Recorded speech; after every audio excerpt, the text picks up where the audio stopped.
Apa yang kamu pikirkan dan muncul di benakmu ketika mendengar kata pocong?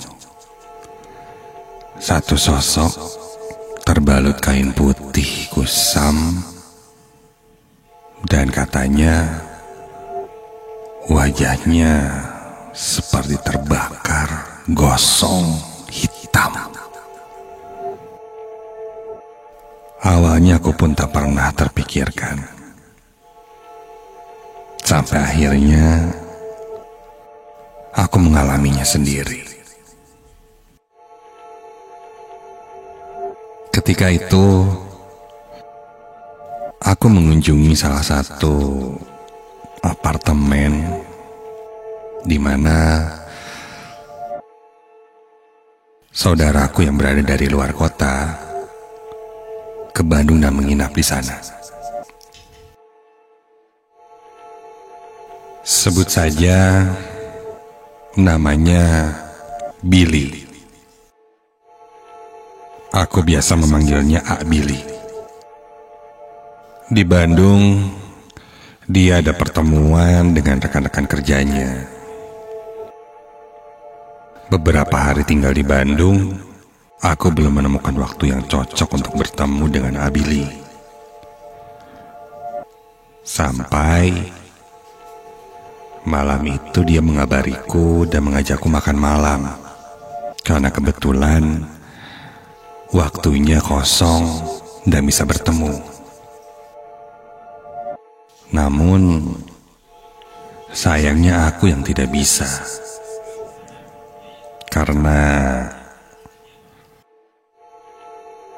aku masih ada pekerjaan di kantor. Alhasil, karena keesokan harinya dia harus pergi ke Surabaya, malamnya setelah pekerjaanku selesai, aku akan mengunjunginya di apartemen. Setelah saling mengabari, sekitar jam 10 malam aku berangkat menuju ke apartemennya. Dan kebetulan A Billy sudah berada di sana.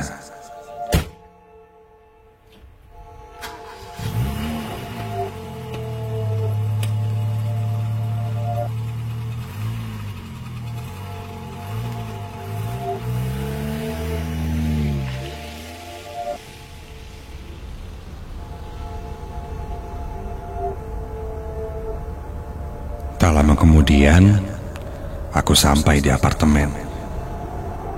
Kulajukan mobilku untuk mencari tempat parkir. Malam itu, parkiran terlihat penuh, sehingga aku harus mencarinya dengan teliti hingga ke basement.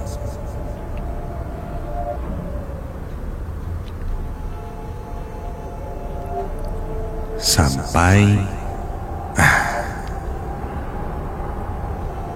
ada satu tempat kosong di paling pojok. Aku mulai memarkirkan mobilku.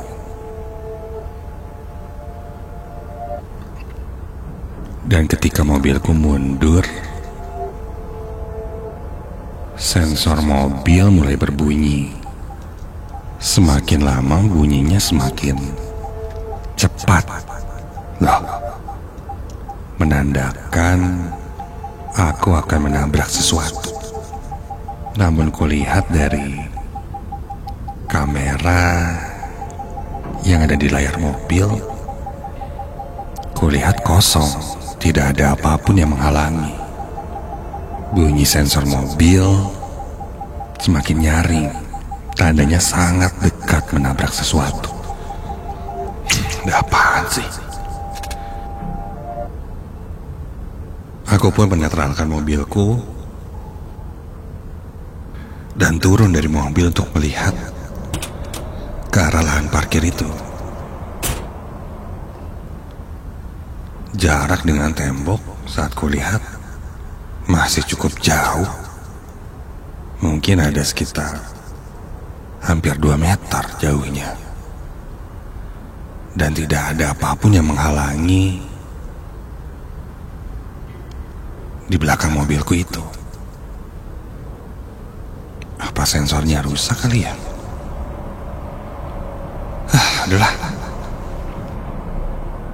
Aku kembali masuk ke dalam mobil dan mulai memundurkan mobilku dengan perlahan.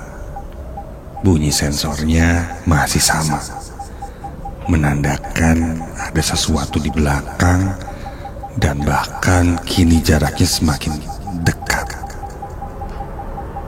Semakin cepat suaranya sampai... Hah?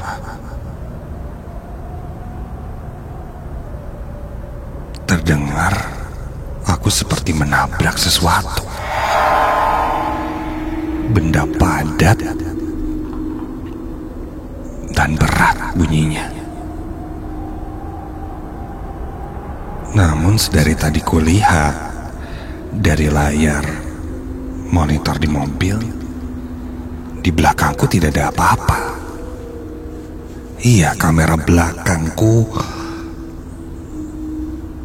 tidak menangkap apapun. Tapi sangat terasa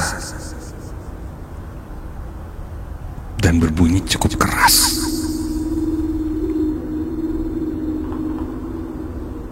Aku pun turun dari mobil untuk memastikan kembali. Kuperiksa, tidak ada apa-apa. Bahkan mobilku pun tidak penyok. Ini apaan sih? Bodoh. Aku pun mematikan mobil dan lanjut menuju ke kamar saudaraku itu.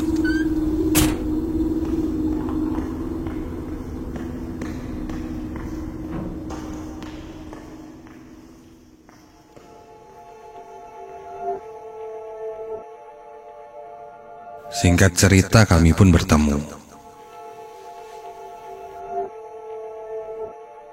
Tak terasa mengobrol cukup panjang. Aku pun tidak ingin terlalu mengganggu waktu istirahatnya, karena besok dia harus flight lagi ke Surabaya. Sekitar jam 12 malam, aku pamit pulang.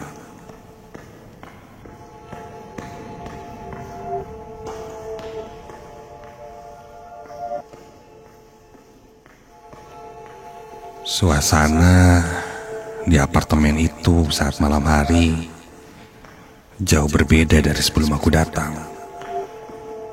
Kali ini terasa lebih sepi, hening, dan hampir aku tidak berpapasan dengan satu orang pun. Entah di lorong, di lift, atau saat berjalan menuju ke parkiran mobil. Sampai di basement, entah kenapa aku merasa udaranya sangat panas.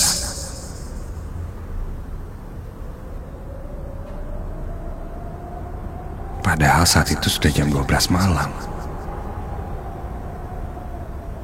Mungkin karena basement kali ya. Dan ini pun basement 2, jadi pengap.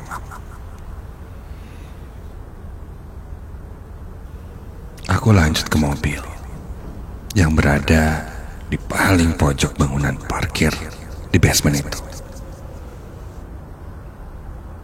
Sampai di mobil, aku masuk dan mulai menyalakan mobil.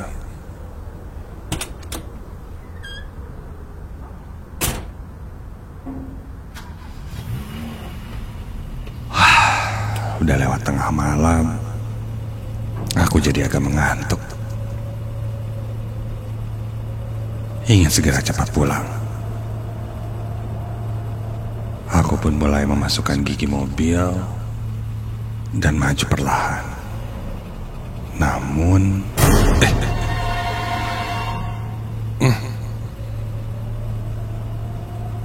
mobilku sudah masuk gigi. Dan seharusnya maju. Tapi kenapa banku seperti tertahan sesuatu? Rem tangan pun sudah kulepas. Aku coba gas lagi. Namun mobilku seperti mengganjal sesuatu. Iya, ban mobil belakangku terasa naik sedikit, seperti terhalang dan terganjal sesuatu.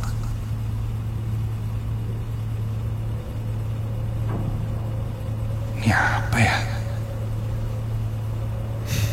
Aku pun menetrakan lagi mobilku dan turun dari mobil untuk memeriksanya.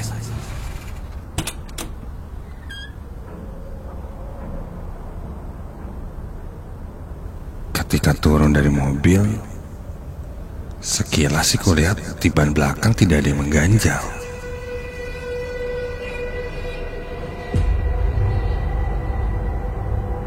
Aku pun mengambil posisi agak jongkok untuk mengintip kolong mobil. Dan ketika kulihat di kolong mobil, astaga! Apa itu? Di kolong mobilku terbaring satu tubuh yang dibalut kain kafan putih lusuh. Iya, terbaring melintang di bawah mobilku.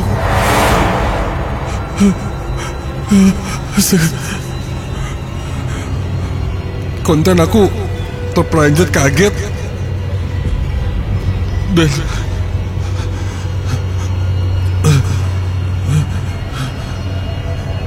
menjauhi mobilku.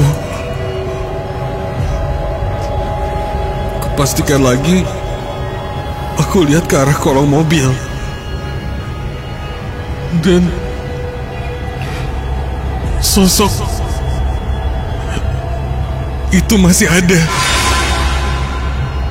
persis seperti pocong, berada di bawah mobilku.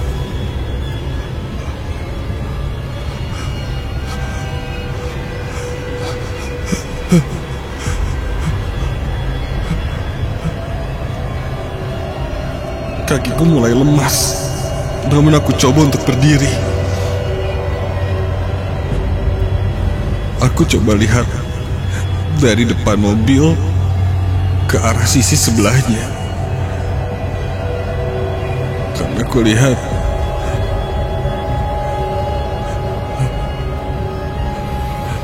anggota tubuhnya ada yang agak keluar dari bawah mobil. Dan ketika aku lihat dari depan, tidak ada.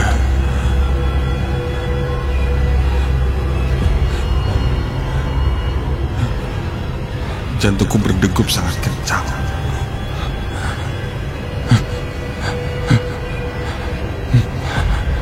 Apakah aku langsung masuk mobil dan tancap gas saja? Ya, sepertinya itu yang akan aku lakukan selanjutnya. Aku pun segera masuk ke dalam mobil, memindahkan gigi dan langsung menancap gas.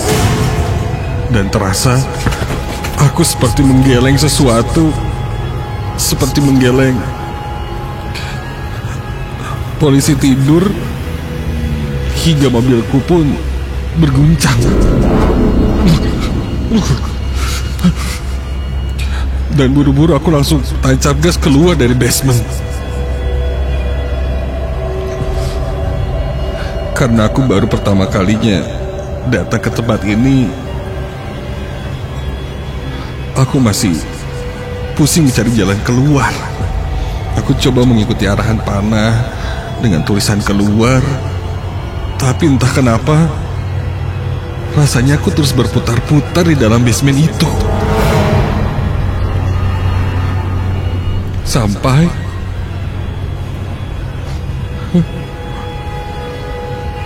aku kembali lagi menuju ke arah tempat parkirku yang sebelumnya. Dan dari kejauhan, kulihat ada sesuatu yang berdiri Dan itu sangat jelas terlihat. Itu sosok pocong. Astaga. Dengan wajah yang hitam gosong, dengan matanya putih yang melotot melihat ke arahku.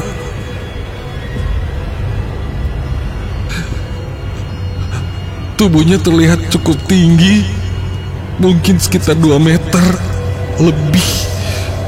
Berdiri mematung, dengan posisi diam, kaku, melihat ke arahku.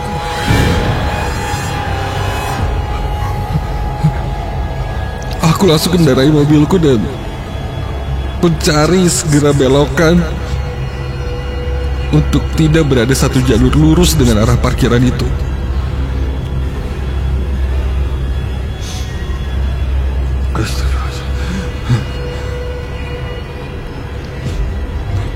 Aku terus berkonsentrasi sambil membaca doa untuk segera keluar dari parkiran itu sampai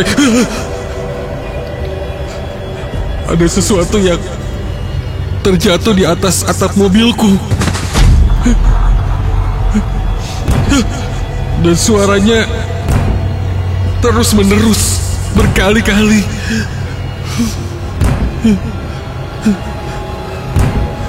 Aku sudah membayangkan apa yang ada di atas mobilku itu. Meloncat-loncat di atas atap mobilku.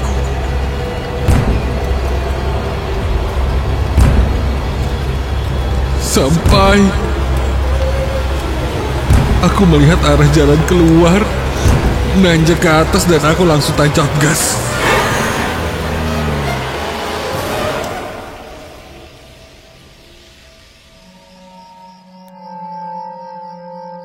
Hingga akhirnya aku sampai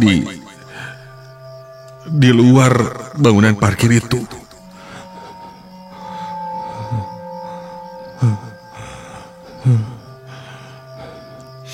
Aku berhenti sejenak untuk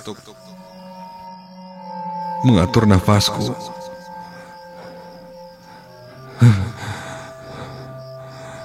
Setelah cukup tenang, aku pun lanjut pulang ke rumah. Untungnya sampai di rumah, sosok itu tidak mengikutiku. Mungkin dia penunggu di